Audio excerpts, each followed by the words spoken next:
In a world ravaged by ice and snow, civilization is on the brink of collapse thanks to the elusive ice which, fighting against the cold, has brought out the worst in humanity, leading to cults, violence, and the persecution of the blessed, those born with supernatural powers. And I and Luna, blessed orphans with regenerative powers, are making the best of their situation within a small society of elders. Their affection for each other serves as a distraction from the uninhabitable climate. Nevertheless, what little serenity they have is stolen away when Army Commander Doma passes through and incinerates the village they are seeking refuge in, and Ai's beloved sister included. Doma's flames do not extinguish until they have reduced their target to ash, and due to Anai's remarkable regeneration, he remains ablaze and in constant excruciating pain. After nearly a decade of enduring the pain, Anai has conditioned himself to tolerate Doma's flames. However, his burning vengeance is as fierce as it was on the day Luna was taken from him. As Anai traverses a frozen wasteland, he vows to avenge his sister and kill Doma. It, a mysterious immortal being, is sent to the earth with no emotions nor identity. However, it is able to take the shape of those around that have a strong impetus. At first, it is a sphere. Then, it imitates the form of a rock. As the temperature drops and snow falls atop the moss, it inherits the moss. When an injured, lone wolf comes limping by and lays down to die, it takes on the form of the animal. Finally, it gains consciousness and begins to traverse the empty tundra until it meets a boy.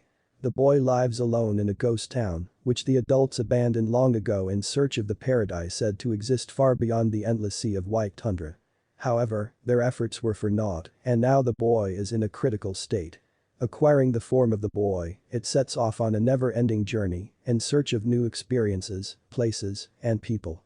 Coco, a humble dressmaker's daughter, has always been fascinated by magic and the witches who cast it, despite the strict precautions they take to hide their methods from the public. However, when Coco takes advantage of a golden chance to spy on the skilled witch Kifri, she realizes that her favorite picture book was a disguised magic book all along. In her excitement, she immediately starts testing out the various spells.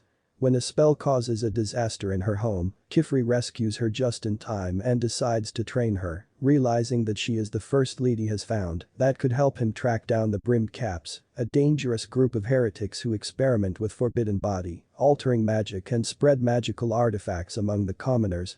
But before Coco and Kifri can confront the Brimmed Caps, she is going to have to improve her magical skills and learn to get along with Kifri's other apprentices.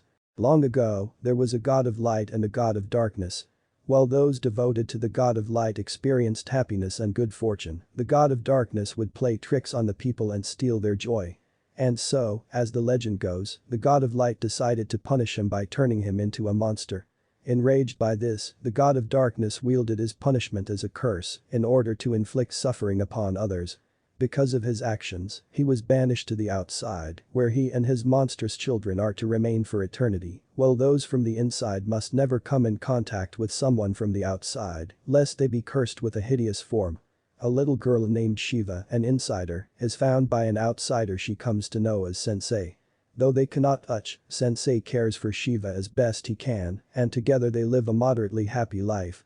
But soon, Shiva not only finds herself in danger from the outside, but from her own kind as well.